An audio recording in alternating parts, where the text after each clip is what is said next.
efectivamente vamos al segundo día de esta semana a revisar cómo está el dólar, cómo está el tipo de cambio que para esta segunda semana viene bastante contenido. De hecho, baja unos 6 centavos a 63,26, es el promedio que siempre comunicamos de ámbito.com, en donde se están sosteniendo compras de dólares de parte de las principales entidades del sector público. No solo estoy hablando del Banco Central, sino también de otras entidades como el Banco Nación.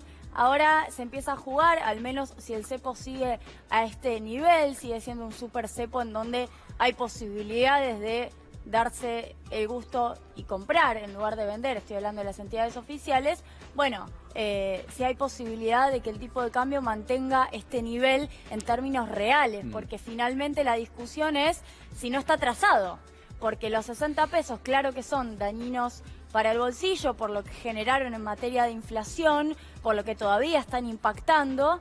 Conoceremos obviamente en pocos días el dato de octubre, pero como la inflación es elevada, también es cierto que el tipo de cambio real queda atrasado. Es una discusión que para los que nos estén viendo seguramente es muy ajena, no tiene nada que ver con el bolsillo, pero sí tiene que ver con las relaciones entre Argentina y sus socios comerciales, como Argentina por su inflación pierde también competitividad.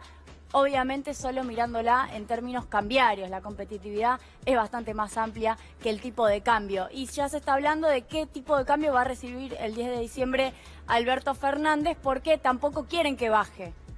Yo sé que nos hemos quedado con el 60, el 6, el 0, pero ya estamos en 63,26 y hay una intención de dejarlo en ese nivel. No que baje. Por eso también la explicación de las compras oficiales en relación al dólar. De hecho, ayer, cuando comunicamos también las reservas, habían aumentado el lunes respecto al viernes unos 32 millones de dólares. Algo ínfimo, algo muy pequeño, pero que sí significa algo, que es la ruptura, el quiebre de la dinámica de descenso de reservas, al menos de un día para otro. Veremos obviamente qué pasa esta semana. Esa ruptura de la dinámica solo tiene una explicación, que es el supercepo, que es el cambio de la lógica en el mercado cambiario, básicamente, que, como yo decía, parafraseando a un economista de la City, es la economía de un almacén. No hay prácticamente grandes movimientos ni de pesos ni de dólares por estos días en el mercado argentino, el mercado de capitales, desde ya.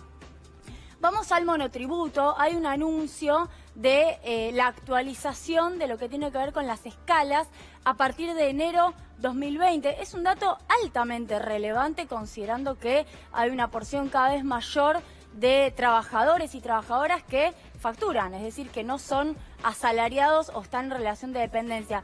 Ojo, porque este 51% tiene que compararse con la inflación que finalmente arrojará el 2019. Ayer yo comuniqué el dato del reglamento de expectativas de mercado del Banco Central, dio 55,6. ¿Qué es lo que quiero decir? Las escalas van a quedar, el aumento de las escalas, por abajo de la inflación.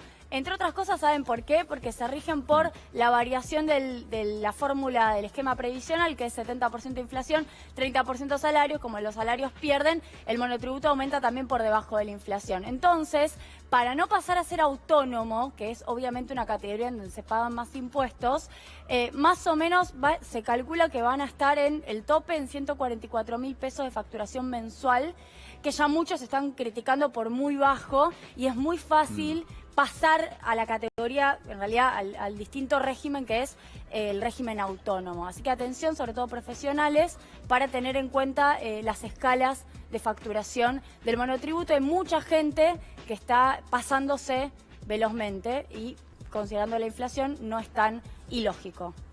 Vamos al tercer dato. El gobierno hoy en el boletín oficial, y ya ultimando las medidas de la gestión, vuelve a colocarle deuda al ANSES, unos 4.000 millones de pesos y unos 120 millones de dólares, algo que yo siempre lo vengo comentando, es absolutamente legítimo, legal, colocarle deuda al ANSES, también pedirle plata al Banco Central. El gobierno de Cambiemos ha hecho uso de ambos recursos, está de hecho por utilizar adelantos transitorios del Banco Central, también posiblemente utilice utilidades del Banco Central, y también le vino colocando letras al FGS y al ANSES muy frecuentemente. Lo que es contradictorio es el discurso.